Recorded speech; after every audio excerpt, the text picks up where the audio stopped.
Dear students, coordination chemistry lecture 4। Last class में अपन ने देखा था calculation of oxidation number of central metal in coordination sphere. अब यहां से अपन आगे बढ़ते हैं। सेकंड पॉइंट चल रहा है अपना। पहला पॉइंट देखा था अपन ने इंट्रोडक्शन। सेकंड पॉइंट अपन ने स्टार्ट किया था various terms used in coordination chemistry. Second point में आगे बढ़ते हैं। फिफ्थ पॉइंट बहुत ही एक इंपॉर्टेंट छोटा सा पॉइंट है, calculation of effective atomic number of central metal in coordination compound. Effective atomic number, effective atomic number Hindi में बोलते हैं प्रभावी परमाणु क्रमांक। क्या होता है ये इफेक्टिव एटॉमिक नंबर? देखिए, जब कोई मेटल कोऑर्डिनेशन कंपाउंड बनाता है तो या तो वो न्यूट्रल एटॉमिक स्टेट में रहता है या वो आयनिक स्टेट में जाता है, इलेक्ट्रॉन लूज करके, इलेक्ट्रॉन डोनेट करके, और फिर वो लिगेंड से लोन पेयर एक्सेप्ट करता है। यानी कोई मेटल अपनी आइसोलेटेड स्टेट से जब वो कोऑर्डिनेशन कंपाउंड वाली स्टेट में आता है तो इलेक्ट्रॉन डोनेट भी कर सकता है, इलेक्ट्रॉन एक्सेप्ट भी करता है। इसलिए कुल मिला के टोटली उसके इलेक्ट्रॉन्स का क्या कंडीशन हो जाती है आफ्टर बॉन्डिंग करने के बाद उसके क्लाउड में कितने इलेक्ट्रॉन इफेक्टिवली आ जाते हैं, कितने इलेक्ट्रॉन इफेक्टिवली रहने लग जाते हैं, वो कहलाता है उसका effective atomic number. The effective number of electrons present in the electron cloud of metal, central metal in coordination sphere in bonding state is called effective atomic number of that central metal in that compound. किसी coordination compound के अंदर किसी central metal का electron cloud में bonding के बाद effectively जितने electron रहने लग जाते हैं, जितने इलेक्ट्रॉन वो अपने धारण कर लेता है, उसको हम इफेक्टिव एटॉमिक नंबर बोलते हैं। बड़ा सिंपल सा फॉर्मूला है, effective atomic number of metal in compound, in coordination compound is equal to real atomic number, actual atomic number of that metal. जब वो आइसोलेटेड गैसियस एटम था तो उसके पास जितना उसका एटॉमिक नंबर है उतने ही इलेक्ट्रॉन उसके इलेक्ट्रॉन क्लाउड में थे, माइनस ऑक्सीडेशन नंबर। अगर उसका पॉजिटिवली चार्ज ऑक्सीडेशन नंबर है +1 है तो 1 इलेक्ट्रॉन लूज कर दिया, +2 है तो 2 इलेक्ट्रॉन लूज कर दिया, तो minus oxidation number. Oxidation number generally या तो 0 होगा या पॉजिटिव में होगा, नेगेटिव में होगा नहीं। रेयर केस में नेगेटिव में होगा तो यहाँ माइनस इंटू माइनस प्लस बन जाएगा, नहीं वहां भी इलेक्ट्रॉन वो ऐड करेगा।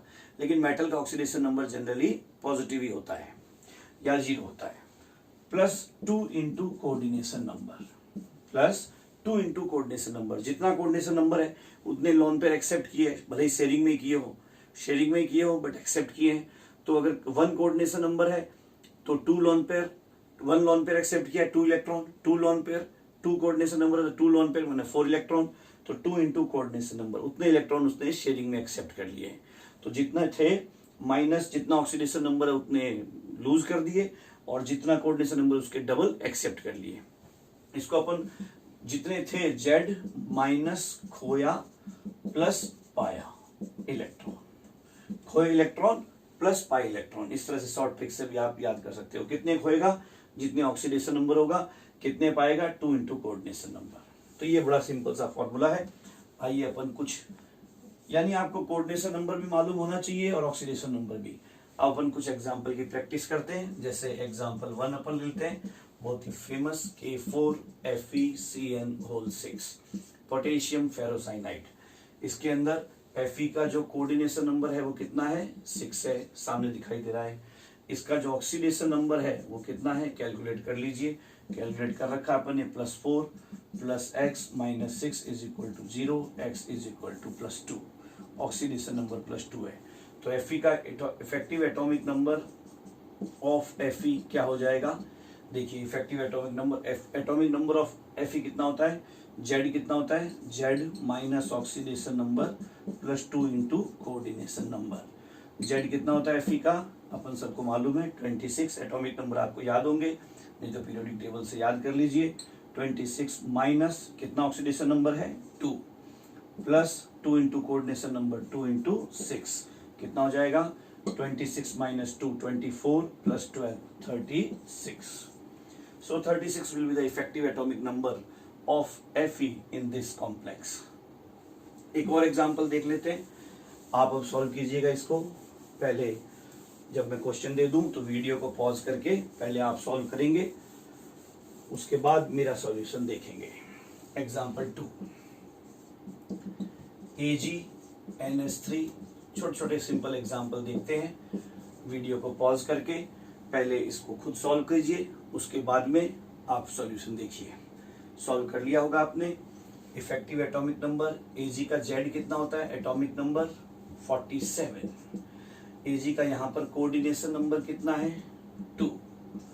Ag का ऑक्सीडेशन नंबर कितना है, ऑक्सीडेशन नंबर कैलकुलेट कर लो।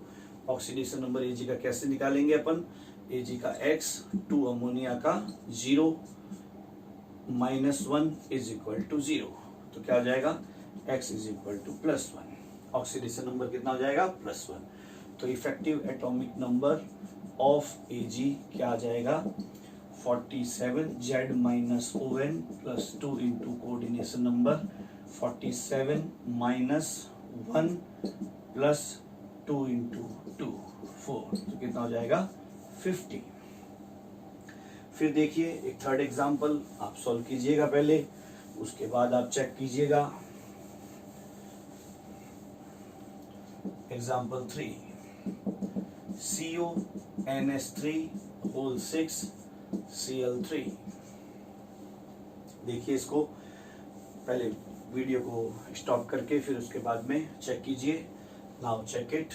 CO का ऑक्सीडेशन नंबर यहाँ कितना आ रहा है, बोलिए। ऑक्सीडेशन नंबर ऑफ CO कितना आएगा, कैलकुलेट कर लीजिए।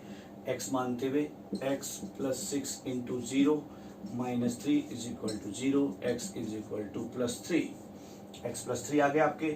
कोऑर्डिनेशन नंबर देख लेते हैं। कोऑर्डिनेशन नंबर सामने नजर आ रहा है, 6 कोऑर्डिनेशन नंबर है इसका। इसके बाद अब आ जाइए, कोबाल्ट का Z कितना होता है, याद ही होगा आपको, Fe के जस्ट बाद में आता है कोबाल्ट, इसलिए 27। तो effective atomic number of cobalt क्या हो जाएगा, of cobalt is equal to Z minus ON plus 2 into Cn।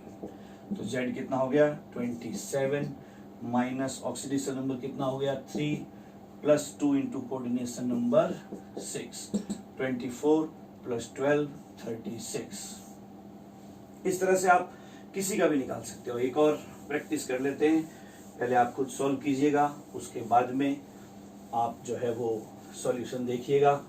Example 4, एक बहुत ही फेमस Na2ZnCN होल 4 सोडियम टेट्रासाइनोजिंकेट। इसके अंदर देखते हैं Zn का एटॉमिक नंबर कितना होता है, Z is equal to 30। Oxidation number कितना आ जाएगा, ऑक्सीडेशन नंबर ऑफ Zn जो है कैलकुलेट कीजिए यहाँ पर, +2 सोडियम का +2, Zn का X, 4 साइनाइड का -4 is equal to 0, X is equal to +2। Coordination number कितना है Zn का, यहाँ पर कोऑर्डिनेशन नंबर है 4। तो इफेक्टिव एटॉमिक नंबर क्या हो जाएगा, effective atomic number of Zn जो है वो हो जाएगा Z minus oxidation number +2 into coordination number 30 - 2 + 2 into 8, 2 into 4 कितना हो जाएगा, 36 अगेन। इस तरह से इफेक्टिव एटॉमिक नंबर निकालते हैं अपन। एक बीच में एक थ्योरी दी गई थी, उसको इफेक्टिव एटॉमिक नंबर थ्योरी भी बोला गया था। जो क्या था, effective atomic number theory, effective atomic number rule, star note लगा के लिख लीजिए, इफेक्टिव एटॉमिक नंबर रूल। हालांकि ये रूल ज्यादा एप्लीकेबल नहीं हो पाया, ज्यादा जो है वो केमिस्ट्री में वैलिड नहीं माना गया, लेकिन दिया गया था। इस रूल के according to this rule every central metal of coordination sphere tends to complete electronic configuration or number of electron in its cloud equal to next inert gas atom. Next inert gaseous atom. Next inert gaseous atom. So ये बोला गया। कई लोगों को लगा कि ये जो सेंट्रल मेटल होती है ना, D block metal, generally coordination compound कौन बनाता है? Complex compound D block metals बनाती हैं। तो कई साइंटिस्ट ने इस बात को बोला, ये अंदाजा लगाया कि ऐसा होता होगा कि जो डी ब्लॉक मेटल है ना, ये एस ब्लॉक मेटल की तरह इलेक्ट्रॉन डोनेट कर करके अपनी प्रीवियस इनर्ट गैसियस कॉन्फ़िगरेशन को अचीव नहीं कर पाती होंगी। जैसे सोडियम तो क्या करता है, +1 एक इलेक्ट्रॉन डोनेट करके प्रीवियस इनर्ट गैस नियोन का कॉन्फ़िगरेशन अचीव कर लेता है। पोटेशियम क्या करता है, 1 इलेक्ट्रॉन। कैल्शियम क्या करता है, 2 इलेक्ट्रॉन लूज करके अपनी प्रीवियस इनर्ट गैस, अपने से जस्ट पहले वाली इनर्ट गैस जो है आर्गन, उसका कॉन्फ़िगरेशन अचीव कर लेता है। लेकिन इसी तरह से मेटल्स को लगा कि हम इलेक्ट्रॉन डोनेट करके अपने से पहले वाली इनर्ट गैस के कॉन्फ़िगरेशन को अचीव कर लेंगे। लेकिन डी ब्लॉक मेटल्स में ऐसा हुआ नहीं।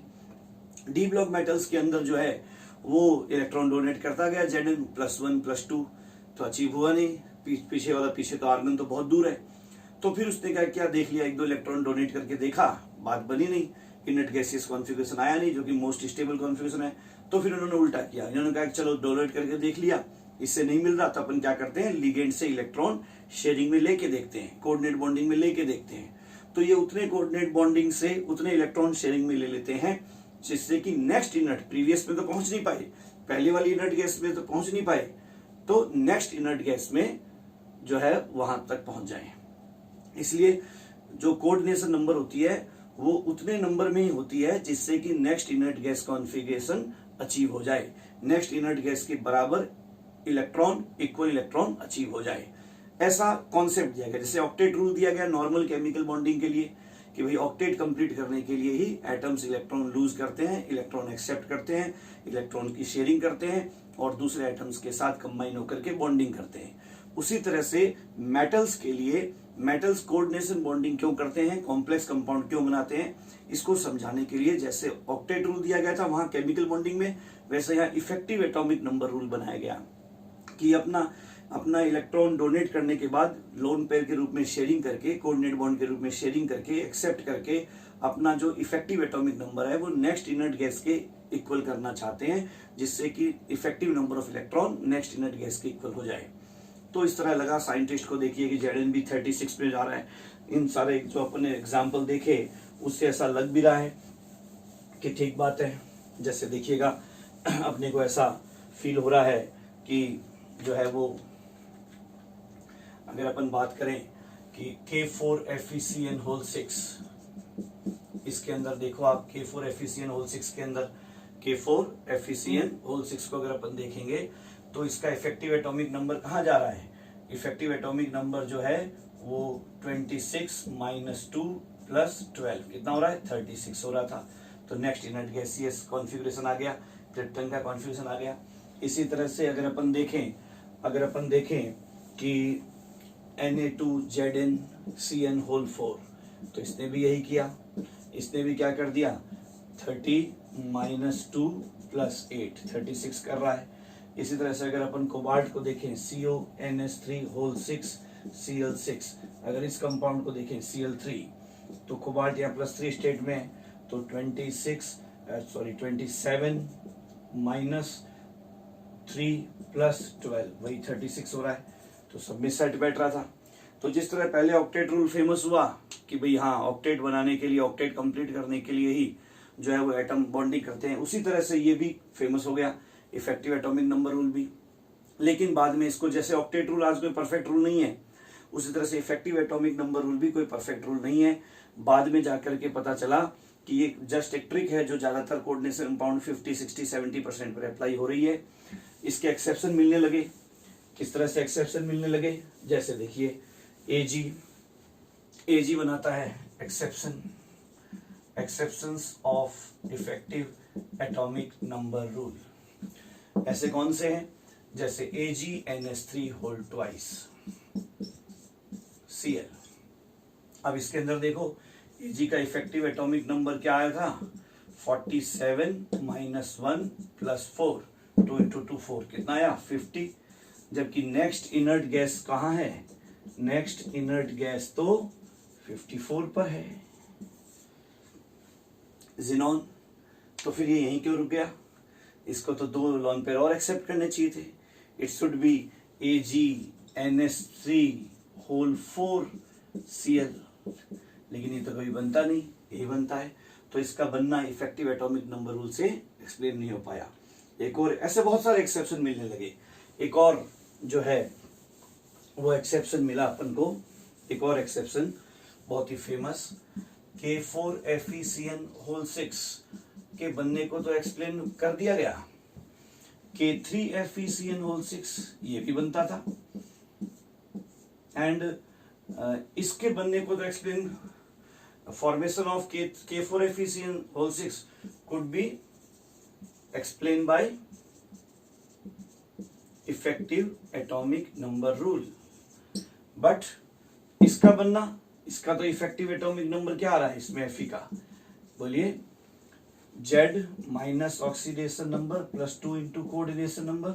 Z कितना है बोलिए इसका 26, यहाँ Fe का ऑक्सीडेशन नंबर कितना आएगा +3, निकाल के देख लीजिएगा, है ना, x plus 3 x minus 6 is equal to, तो इससे आ जाएगा।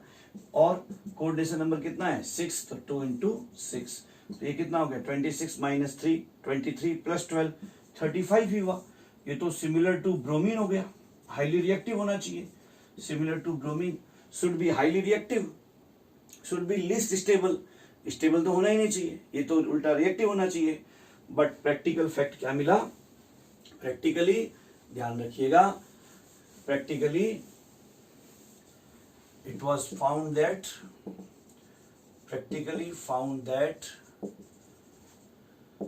stability K4FeCN होल 6 से मच ग्रेटर होती है K3FeCN होल 6। जबकि इफेक्टिव एटॉमिक नंबर रूल से तो ये बहुत ही कम स्टेबल होना चाहिए, स्टेबल होना ही नहीं चाहिए, ये तो ब्रोमीन की तरह रिएक्टिव हो जाना चाहिए, क्योंकि इसमें तो इफेक्टिवली 35 इलेक्ट्रॉन हो गए हैं, जबकि 36 करने के लिए जस्ट एक ही इलेक्ट्रॉन एक्सेप्ट करना पड़ेगा। लेकिन नहीं, इसके ये बहुत ज्यादा स्टेबल होता है, हाईली स्टेबल कॉम्प्लेक्स है, इसके कंपैरिजन में इसकी जो स्टेबिलिटी है बिलियंस ऑफ टाइम्स है, जबकि होना according to effective atomic number rule इसको ज्यादा स्टेबल होना चाहिए था। तो इस तरह से बहुत सारे एक्सेप्शन मिलने लगे, सब में इफेक्टिव एटॉमिक नंबर, जो इफेक्टिव नंबर ऑफ इलेक्ट्रॉन्स है सारे सेंट्रल एटम में नेक्स्ट इनर्ट गैस के इक्वल नहीं होता था, फिर भी वो बनते थे, बड़े स्टेबल होते थे। और इवन जो इफेक्टिव एटॉमिक नंबर रूल नहीं मानते थे वो ज्यादा स्टेबल होते थे, और जो इफेक्टिव एटॉमिक नंबर रूल मानते थे वो कम स्टेबल होते थे। तो इस तरह से जैसे ऑक्टेट रूल आज डिसगार्डेड है, उसी तरह से इसको भी आजकल कोई परफेक्ट रूल नहीं मानते, लेकिन इफेक्टिव एटॉमिक नंबर कैलकुलेट करना एग्जाम में दे देते हैं, इसलिए अपन ने इसकी प्रैक्टिस की। तो इस तरह से अपन various important terms related to complex compound हम देखते जा रहे हैं। हमने देखा सेंट्रल मेटल, हमने देखा लिगेंड, हमने देखा कोऑर्डिनेशन नंबर, हमने देखा ऑक्सीडेशन नंबर कैलकुलेट करना। Now effective atomic number calculate करना सीखा अपन ने। नाउ नेक्स्ट पॉइंट, अब classification of complex, classification of coordination compound, classification of coordination compound. फिर अपन नॉमेनक्लेचर स्टार्ट करते हैं, formula writing and nomenclature. Classification बड़ा सिंपल सा क्लासिफिकेशन पढ़ाया जाता है, दो तरह से क्लासिफाई किया जाता है। A on the basis of stability, on the basis of stability, स्थायित्व के आधार पर। कॉम्प्लेक्स कंपाउंड या कोऑर्डिनेशन कंपाउंड जो होते हैं वो दो टाइप के माने जाते हैं, परफेक्ट आदर्श और इम्परफेक्ट अनादर्श। ये हाईली स्टेबल होते हैं, हाईली स्टेबल। जो इनकी कोऑर्डिनेशन इंटाइटी है ना, वो वापस अपने सेंट्रल मेटल और कंपोनेंट में टूटती नहीं है, इनका स्टेबिलिटी कांस्टेंट के स्टेबिलिटी वेरी वेरी हाई होता है, very high, very very high, very very high.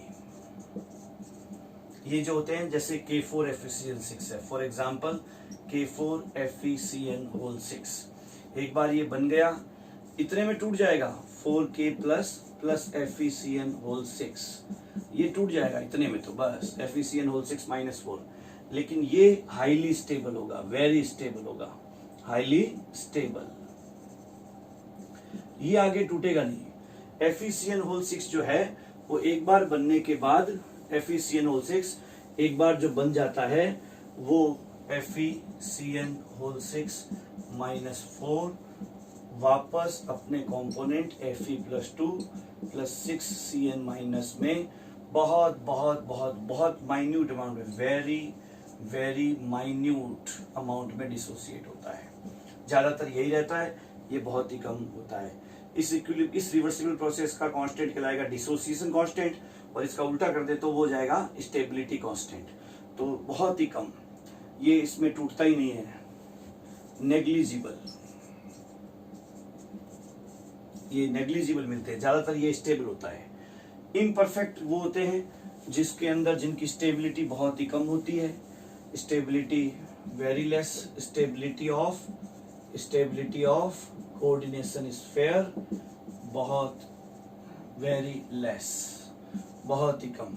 इनका जो स्टेबिलिटी कांस्टेंट होता है वो वेरी लो, बहुत लो होता है ना। जैसे इसके अंदर फेमस एग्जांपल है K2CdCN4, K2CdCN4 का जो कॉम्प्लेक्स इंटाइटी है, कोऑर्डिनेशन स्फीयर है, ये बहुत ही लेस स्टेबल है। एक बार अगर CdCN4 बन जाएगा, इस एग्जांपल को नोट कर लीजिएगा, CdCN4 -2, एक बार अगर ये CD+2 + 4Cn- में कन्वर्ट हो जाएगा, CD2+ + 4Cn1- और ओनली माइनस, तो ये बहुत ज्यादा इजीली, इसका ये जो इक्विलिब्रिया ये इस तरफ शिफ्टेड रहेगा और खूब नेग्लिजिबल नहीं होगा इन सफिशिएंट अमाउंट, इसलिए इसका जो है वो डिसोसिएशन वापस अपनी इंटाइटीज में सेंट्रल मेटल लिगेंड में बहुत इजीली हो जाता है। इसका जो स्टेबिलिटी कांस्टेंट, इसका डिसोसिएशन कांस्टेंट, के डिसोसिएशन बहुत हाई होता है, के स्टेबिलिटी बहुत लेस होता है। जबकि इसका जो रिवर्स है, के डिसोसिएशन का रिवर्स जो है, कि के डिसोसिएशन बोल दो चाहे के इनस्टेबिलिटी बोल दो, कोई भी कॉम्प्लेक्स जब बनता है तो उस कॉम्प्लेक्स का, जैसे मान लीजिए ये कॉम्प्लेक्स है, इसका जो के स्टेबिलिटी है वो क्या हो जाएगा, के इनस्टेबिलिटी है वो क्या हो जाएगा, वहां जो अपन ने पहले देखा था Fe+2 + 6Cn-1 gives FeCN6 -4, ये जो बनता है, इसका जो के स्टेबिलिटी है वो क्या कहलाएगा, स्टेबिलिटी कांस्टेंट वो क्या हो जाएगा, FeCN6 -4 का concentration upon Fe+2 concentration upon cyanide concentration power 6। ये इसका जो फॉर्मेशन का, इसकी जो बनने का है वो स्टेबिलिटी कांस्टेंट लाएगा, ये वेरी हाई होता है। जबकि यहाँ जो होता है इसका, अगर अपन बात करें CD+2 + 4 साइनाइड मिलकर के ये जो बनाता है CdCN4 -2, इसका जो के स्टेबिलिटी होता है जो क्या हो जाएगा, CdCN4 -2 concentration upon CD+2 concentration cyanide concentration power 4, ये बहुत कम होगा, वेरी लेस होगा। तो इनके बनने का, सेंट्रल मेटल लिगेंड से मिलकर कोऑर्डिनेशन इंटाइटी बनने का जो इक्विलिब्रियम कांस्टेंट है वो बहुत लेस होगा और ये बहुत हाई होगा। तो इस तरह से स्टेबिलिटी के बेस पर हमें दो, ज्यादातर ऐसे होते हैं, परफेक्ट होते हैं, ज्यादातर कोऑर्डिनेशन कंपाउंड होते हैं उनकी स्टेबिलिटी काफी अच्छी होती है। दूसरा क्लासिफिकेशन, सेकंड क्लासिफिकेशन जो आता है वो होता है be on the basis of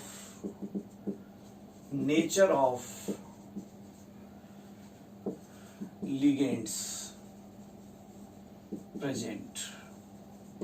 ligand की प्रकृति, कितने तरह के लिगेंड्स प्रेजेंट है, उस बेस पर अगर अपन बात करें तो ये जो कॉम्प्लेक्स कंपाउंड होते हैं, कोऑर्डिनेशन कंपाउंड होते हैं, ये मेनली दो टाइप के होते हैं, होमोलेप्टिक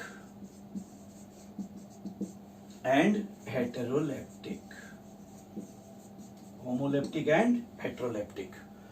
होमोलेप्टिक कौन से होंगे? Only one type of ligands, केवल एक ही प्रकार के ligands, only one type of ligands are present in coordination sphere. ठीक है, जबकि इसमें more than one type of ligands are present in coordination sphere. तो ये बहुत ही फेमस एग्जांपल है, जैसे K4FeCN6, ये होमोलेप्टिक है क्योंकि जो लिगेंड है 6 लिगेंड है, लेकिन 6 के 6 साइनाइड है, तो ये होमोलेप्टिक हो गया। AgNH3 2 लिगेंड है, दोनों के दोनों जो है वो सेम टाइप के हो गए, होमोलेप्टिक हो गया। इधर देखिए हेटेरोलेप्टिक के अंदर CONH3 ये क्या हो गया? हेटेरोलेप्टिक। 6 लिगेंड है, 3 तो है अमोनिया और 3 है क्लोराइड, तो दो टाइप के लिगेंड्स प्रेजेंट हो गए, तो ये हेटेरोलेप्टिक हो गया। FeCN Cl2H2O ये हेटेरोलेप्टिक हो गया, +1 हेटेरोलेप्टिक हो गया।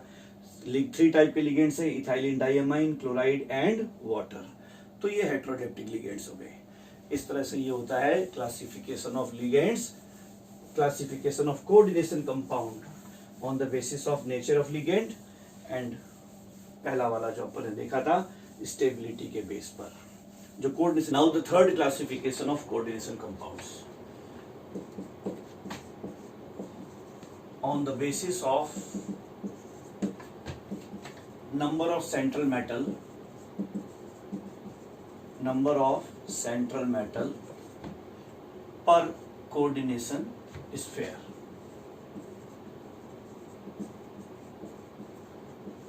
पर coordination sphere number of central metal कितने हैं, इस बेस पर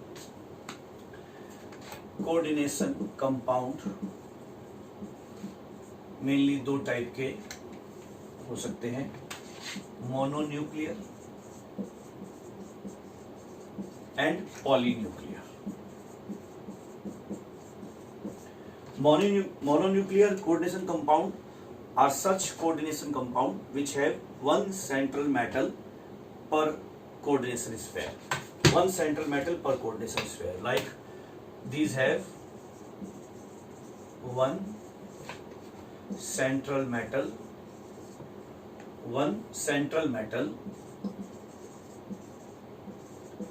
per coordination sphere.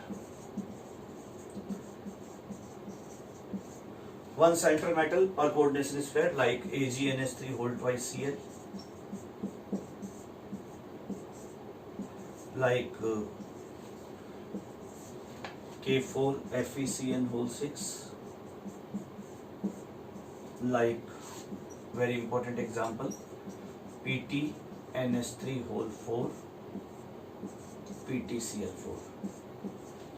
हालांकि इस कंपाउंड में आप देखोगे कि दो कोऑर्डिनेशन स्फीयर है, दो सेंट्रल मेटल है, लेकिन आप पर कोऑर्डिनेशन स्फीयर देखो तो पर कोऑर्डिनेशन स्फीयर एक ही सेंट्रल मेटल है, इस कोऑर्डिनेशन स्फीयर में एक, इसमें एक, इसलिए ये भी मोनोन्यूक्लियर माना जाएगा। दो कोऑर्डिनेशन स्फीयर है, दोनों में एक एक सेंट्रल मेटल है। पॉलीन्यूक्लियर इनको बोलेंगे these have 2 or more central metal per coordination sphere। Each coordination sphere में, सिंगल कोऑर्डिनेशन स्फीयर में 2 या 2 से ज्यादा सेंट्रल मेटल होंगे। फॉर एग्जाम्पल इनके एग्जाम्पल देख लेते हैं अपन। CONH3 NH2 OH Cr NH3 whole 4 and this compound has +4 charge, coordination sphere है +4 चार्ज। तो देखिए सिंगल कोऑर्डिनेशन स्फीयर के अंदर हैव 2 और मोर सेंट्रल मेटल इन सिंगल पर कोऑर्डिनेशन स्फीयर फॉर मेटल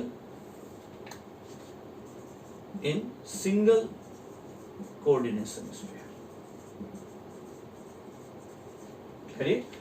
पर कोऑर्डिनेशन स्फीयर या एक ही सिंगल कोऑर्डिनेशन स्फीयर के अंदर 2 या 2 से ज्यादा हो, चाहे इस और ये जो लिगेंड्स होते हैं इस तरह के जो एक साथ इस तरह से 2 सेंट्रल मेटल से अटैच होते हैं, इनको बोलते हैं bridging ligands. These are called bridging ligands and such complexes are also known as bridging complexes. Such complexes which have bridging ligands are called bridging complexes.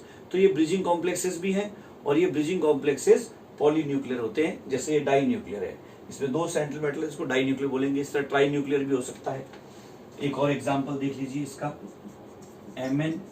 MnCO whole 5 CO whole 5। इसमें metal directly attached है but ये भी dinuclear है।